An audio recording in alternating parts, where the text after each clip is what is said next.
Yo chat, it's Criminal right here, and in today's video I'm definitely going to be showing you guys on how to get whitelisted after joining the CMA Nation RP Discord server. Getting whitelisted enables your CIV role, which allows you fly into the city and also give you access to see all necessary channels. Stay tuned with me as we get shit started. No way! No way! Let's go! So all you need to do is to head over to Discord. Make sure you're in the CMA Nation RP Discord server.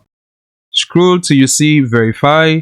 So all you need to do is to add your reaction to this part where other persons have added theirs. As soon as you add your reaction to this, you've gotten whitelisted and you've gotten your CIV role.